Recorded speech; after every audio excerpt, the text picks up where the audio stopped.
So RTC ఉద్యోగుల demand ఈరోజు ప్రపంచవ్యాప్తంగా వినపడతా ఉంది.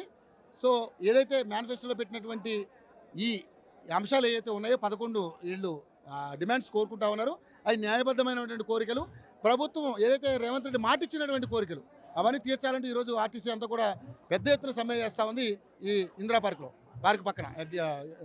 సో వీళ్ళతో మాట్లాడదాం, వీళ్ళు డిమాండ్స్ ఏంటో క్లియర్ కనుక్కుందాం.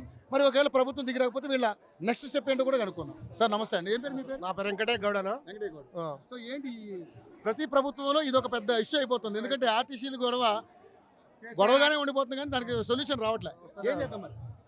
అరే మాది ఒకటే డిమాండ్, ప్రభుత్వంలో విలీనం చేయాలి, 2 PRCలు ఇవ్వాలి, యూనియన్లు ఇవ్వాలి. ఇంకోటి అధికారుల వేధింపులు మానుకోవాలి. ఫస్ట్ 150 మంది బస్సులు ఎక్కితే 200 మంది ఎక్కిరు, కండక్టర్దే బాధ్యత అంట. ఏదైనా చిన్న చిన్న పొరపాట్లు అనుకోకుండా జరగరాని జరిగితే ఏమంటే సస్పెండ్ రేమోలు. ఇంకోటి ఇప్పుడు డ్యూటీ ఉంటుందా రేపు పోతుందా తెలుస్తలేదు. ఇంకోటి మాది మెయిన్ యూనియన్లు ఇవ్వాలి. మాకు కండక్టర్ రెస్పాన్స్ ఉండొద్దు, టికెట్ తీసుకొని రెస్పాన్స్ ఉండాలి.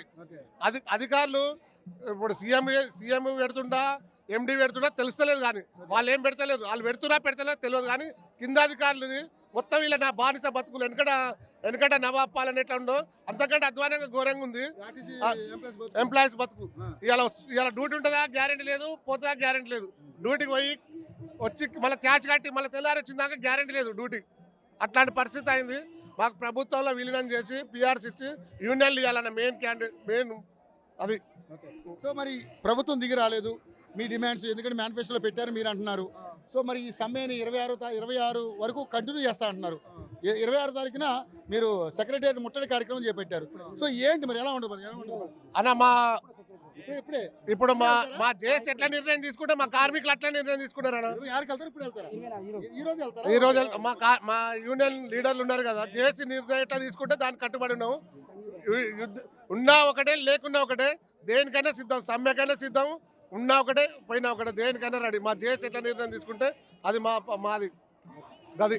సార్ మేము ఈరోజు 24 తారీఖు సెక్రటరియట్కు సెక్రటరియట్ ముట్టడి కాదు, సంఘీభావంగా మా యొక్క ఆర్టీసీ కార్మికులు పడుతున్న బాధలు, మా యొక్క కష్టాలు, మా యొక్క దుఃఖాలు, మా యొక్క కన్నీళ్లు మీకు తెలియపరచడానికి కోసం ఈరోజు సంఘీభావంగా మేము వస్తున్నాం. కానీ మీ మీద దండయాత్ర చేస్తుంది కాదు. మేము గొంతమ్మ కోరికలు ఏం కోరతలేదు.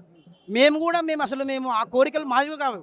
గవర్నమెంట్ మీరు చెప్పినే, రేవంత్ రెడ్డి గారు ఏమని చెప్పారు, అధికారంలోకి వచ్చిన తెల్లారే మేము ప్రభుత్వంలో విలీనం చేస్తాం అని చెప్పిండు. అది ఇంతవరకు చేయలేదు. యూనియన్లు పునరుద్ధరిస్తామని చెప్పిండు, ఇంతవరకు చేయలేదు. 2021 పే స్కేల్ చేస్తామని చెప్పారు, ఇంతవరకు చేయలేదు. సార్ మేము బతికేది ఎట్లండి?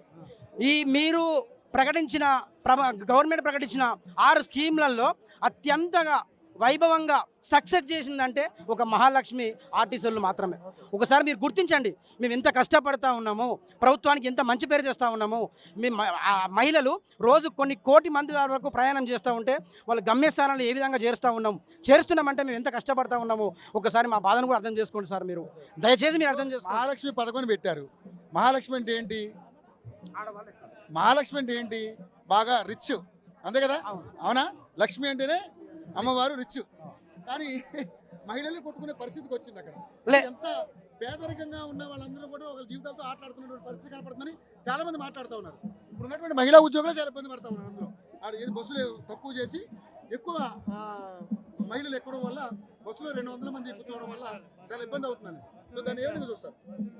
లేదు సార్, మేము ఇంకా ఎక్కువ కష్టపడడానికి ప్రయత్నం చేస్తాం. ఇప్పుడు బస్సులో దాదాపు గవర్నమెంట్ యాక్ట్ ప్రకారం బస్సు 45 మంది మాత్రమే ఉండాలి. ఇప్పుడు 200 మందిని కూడా మేము చేరవేస్తూ ఉన్నాం. ప్రయాణికులను సురక్షితంగా చేరవేస్తూ ఉన్నాం.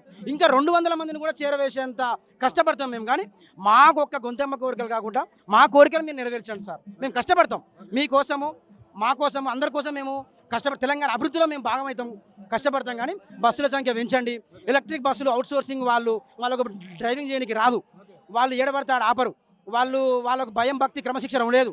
మాకు అప్పచెప్పండి, మేము క్రమశిక్షణతోని, పద్ధతితోని మేము ఆ ఎలక్ట్రిక్ బస్సులను మేము ఆపరేట్ చేయగలుగుతాం.